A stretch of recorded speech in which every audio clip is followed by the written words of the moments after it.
Namaskar, Jai Shri Krishna. Enunciating text 12 and text 13 of chapter 2, Remembrance of Lord Krishna, third canto of the status of Srimad Bhagavatam, text 12. Yana Martya Leelau Paikam Swayoga Maya Balam Darshayata Gruhitam Vismapanam Swasya Cha Saubhagarda Dheha Param Padam Bhushanan Gama.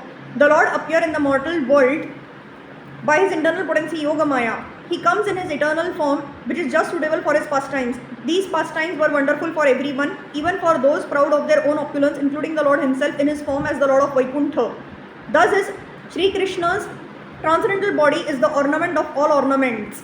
In conformity with the Vedic hymns, Nityo Nityanam, Chetanash Chetananam, the personality of Godhead is more excellent than all other living beings within all the universes in the material world. He is the chief of all living entities. No one can surpass him or be equal to him in wealth, strength, fame, beauty, knowledge, or renunciation. When Lord Krishna was within this universe, he seemed to be a human being because he appeared in a manner just suitable for the pastimes in the mortal world. He did not appear in human society in his Vaikuntha feature with 4 hands because that would not have been suitable for his pastimes. But in spite of his appearing as a human being, no one was or is equal to him in any respect in any of the 6 different opulences. Everyone is more or less proud of his opulence in this world, but when Lord Krishna was in human society, he excelled all his contemporaries within the universe. When the Lord's pastimes are visible to the human eye, they are called prakata, and when they are not visible, they are called aprakata. In fact, the Lord's pastimes never stop, just as the sun never leaves the sky. The sun is always in its right orbit in the sky, but it is sometimes visible and sometimes invisible to our limited vision. Similarly, the pastimes of the Lord are always current in one universe or another, and when Lord Krishna disappeared from the transcendental abode of Dwarka, it was simply a disappearance from the eyes of the people there. It should not be misunderstood that his transcendental body, which is just suitable for the pastimes in the mortal world,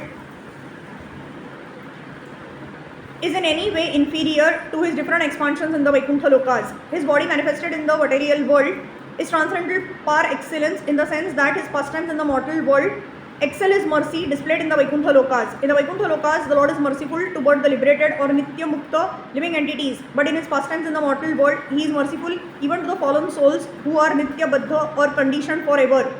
The 6 excellent opulences which he displayed in the mortal world by the agency of his internal potency Yoga Maya are even rare in the Vaikuntha Lokas.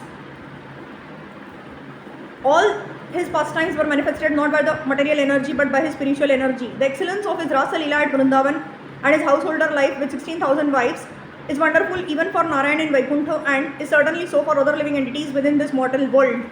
His pastimes are wonderful even for other incarnations of the Lord, such as Sri Ram, Nrusimha and Varaha. His opulence was so super excellent that his pastimes were adored even by the Lord of Vaikuntha, who is not different from Lord Krishna himself.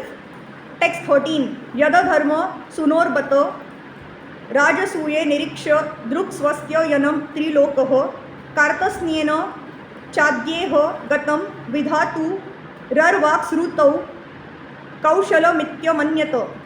All the demigods from the upper, lower and middle universal planetary systems assembled at the altar of the Rajasuya sacrifice performed by Maharaj Yudhishthir. After seeing the beautiful bodily features of Lord Krishna, they all contemplated that he was the ultimate dexterous creation of Brahma, the creator of human beings. There was nothing comparable to the bodily features of Lord Krishna when he was present in this world. The most beautiful object in the material world may be compared to the blue lotus flower or the full moon in the sky.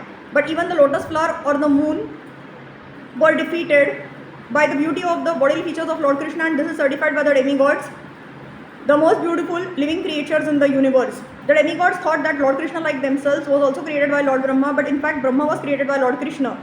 It was not within the power of Brahma to create the transcendental beauty of the Supreme Lord. No one is the creator of Krishna, rather he is the creator of everyone.